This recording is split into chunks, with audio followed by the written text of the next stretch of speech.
একদিন এক প্রোগ্রামার তার কম্পিউটারের সামনে বসে একটা সমস্যায় আটকে গেল। কোড কিছুতেই হচ্ছে না।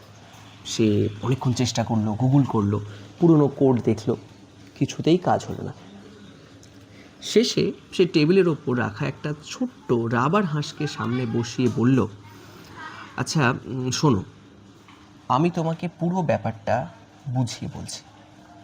তারপর শুরু করলো। প্রথমে আমার প্রোগ্রাম এটা করে, তারপর এখানে আসে, এখানে এসে আমার এটা হওয়ার কথা ছিল, কিন্তু হচ্ছে এটা। হঠাৎ সে থেমে গেল। আরে, তার চোখ বড় হয়ে গেল যে ভুলটা তো এখানেই। রাবার হাঁসটা কিন্তু একটাও কথা বলেনি, যেরকম হয় রাবার হাঁস করে কথা বলবে। তাহলে সে উত্তরটা পেল কী করে? আপনাদের ক্ষেত্রেও কি এরকম হয়? একদম ঠিক ভেবেছেন, আপনার নিজের মাথা থেকে। আর এখানেই লুকিয়ে আছে শেখার একটা অসাধারণ রহস্য। আজকে সেই রহস্য নিয়েই কথা বলবো আজকের ছোট্ট এই ভিডিওর মাধ্যমে। ধরুন আপনার একটা ছোট্ট বাচ্চা আপনাকে জিজ্ঞেস করলো, আচ্ছা আকাশ নীল কেন?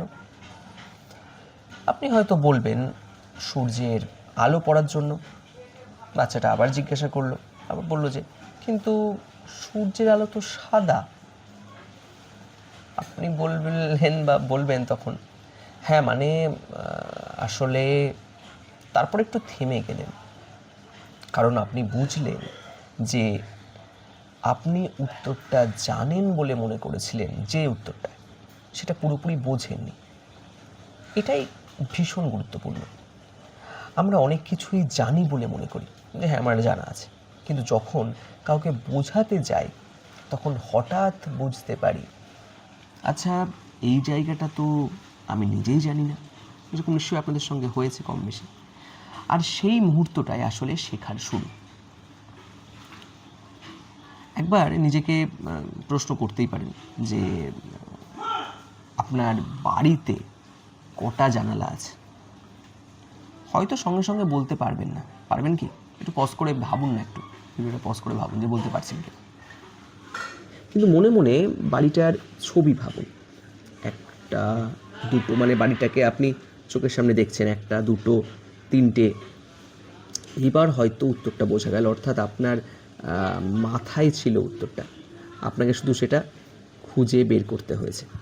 শেখার ক্ষেত্রেও অনেকটা একই রকম ঘটনা কিন্তু ঘটে। একটু ভেবে দেখুন যে ধরুন আপনি একটা নতুন বিষয় পড়লেন, একদম নতুন টপিক। এবার বইটা বন্ধ করুন, একদম ক্লোজ আপ। না, গুগল করা যাবে না, এআইকে জিজ্ঞেস করবেন না। নিজেকে শুধু বলুন যে আচ্ছা আমি এটা যদি একটা 5 বছরের বাচ্চাকে বোঝাই, কীভাবে বোঝাবো? তারপর নিজের ভাষায় বলতে শুরু করুন যে প্রথমে এটা হয়, তারপর এটা হয়, কারণ যেখানে গিয়ে আপনি আটকে যাবেন সেখানেই আপনার শেখার ফাঁক বা লার্নিং গ্যাপ, সেই জায়গাটাকে আবার পড়তে হবে। এটা কিন্তু আসল সায়েন্স পড়ার, মানে নিজেকে বলা এবং অন্যকে বোঝানো, সামনে কাউকে বসিয়ে, সেটা পুতুল হতে পারে, বোঝানো। বামুন একটা বাচ্চা সাইকেল শিখছে, সে শুধু সাইকেলের ছবি দেখে সাইকেল চালানো শেখে না। তাকে সাইকেলে উঠতে হবে, ওঠার পরে অবশ্যই পড়তে হবে, আবার উঠতে হবে এবং আবার পড়বে। তারপর নিজের শরীরের ভারসাম্য নিজেকেই বুঝতে হবে, অর্থাৎ আমি কতটা ব্যালেন্স করতে পারছি। শেখাটা অনেকটা এরকম, যাচ্ছি, শিখছি, ভুল হচ্ছে, আবার শিখছি। শুধু তথ্য দেখলেই শেখা যায় না, তথ্যটা নিজের মাথায় ব্যবহার করতে হয়, একদম মাথার মধ্যে এটা কিভাবে কাজ করে। তো এই কারণেই আজকের পৃথিবীতে একটা বিষয় খুব ভীষণ গুরুত্বপূর্ণ। আমাদের কাছে এখন গুগল আছে, ইউটিউব আছে, এআই আছে, প্রশ্ন করলেই পাওয়া যায়। কিন্তু প্রতিবার যদি আমরা নিজের ভাবার আগেই উত্তরটা নিয়ে নিই, তাহলে সমস্যা হতে পারে। যে এই উত্তরটা আমি জানি, তাহলে উত্তরটা মুখস্থ করতে পারি কিন্তু বুঝতে নাও পারি যে এইভাবে হয়, কিন্তু কেন হয় বুঝতে পারছি না। তাই এআইকে প্রশ্ন করার আগে একটা ছোট্ট কাজ করুন, নিজেকে জিজ্ঞাসা করুন, আমি কি জানি, আমি কি জানি না। আমি যদি অন্য কাউকে এটা বোঝাই তাহলে কিভাবে বোঝাবো?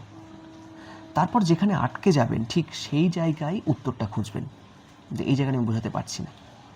তাহলে এআই, গুগল বা বই সব কিছুই আপনার শেখার সহায়ক হবে, মানে পাশাপাশি থাকবে। আপনার হয়ে চিন্তা করা যন্ত্র নয়, চিন্তাটা আপনাকে করতে হবে, ওরা বরং আপনাকে সাহায্য করবে। তাই পরের বার কিছু শেখার সময় একটা অদ্ভুত কাজ করে দেখুন। কেমন কাজ?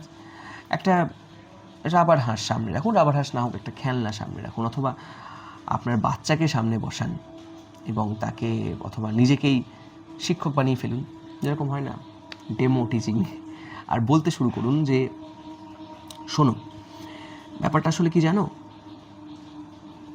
যেখানে আটকে যাবেন সেখানেই থামুন এবং সেই কারণ সেই জায়গাটাই বলছে যে এই অংশটা তুমি বা আপনি এখনও ভালো করে শেখেননি বা শেখোনি, আর সেখান থেকেই আসল শেখা শুরু। তাই শেখার সবচেয়ে সহজ নিয়মটা হয়তো এটাই, শুধু উত্তর খুঁজবেন না, নিজের মাথা দিয়ে উত্তরটা বের করার চেষ্টা করুন। কারণ অনেক সময় আপনার সবচেয়ে ভালো শিক্ষকটা আপনার মাথার ভেতরেই বসে আছে। তো বন্ধুরা, এটাই ছিল যে হাউ টু লার্ন, কীভাবে শিখব। আসলে এই জিনিসগুলোই আমাদের কম শেখানো হয় বা আমরা শিখতে পারি না। কী করে শিখবো আমরা? যদি আমরা এই সহজ ব্যাপারটাই বুঝতে পারি যে এইভাবেই শেখা দরকার, তাহলে কিন্তু খুব ইজি হয়ে যাবে ব্যাপারটা, তাই না? যে কাউকে মানে নিজেকে বোঝাতে পারা বা একটা ছোট্ট বাচ্চাকে বোঝাতে পারা, মানে আমি যদি বোঝানোর চেষ্টা করি এবং কন্টিনিউয়াসলি বোঝাতে থাকি, সেক্ষেত্রে কিন্তু যেখানে আমি বোঝাতে পারছি না সেই জায়গাটা আবার আমাকে চিন্তা করতে হচ্ছে, আবার ইনফরমেশন নিতে হচ্ছে, পড়তে হচ্ছে। অন্যকে বোঝানোর এই ক্ষমতাটাই আসল শেখা। আপনি অন্যকে সহজে কোনো জিনিস বোঝাতে পারবেন, তার মানে আপনার লার্নিং গ্যাপ কিন্তু নেই।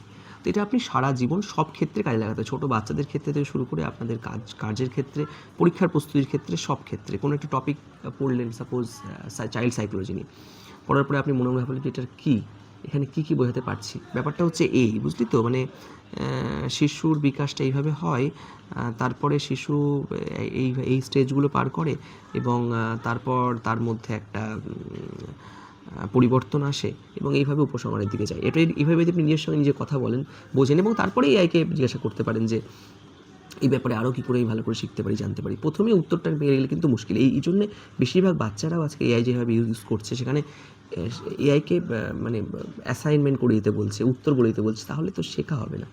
নিজেকে প্রশ্ন করাতে হবে যে আচ্ছা এটা কী করে হলো, এরপরে কী হবে, এরপরে সিস্টেমটা কী, এরপরে এটা কি লেখা যায়, লিখলে এটা কীভাবে লিখব।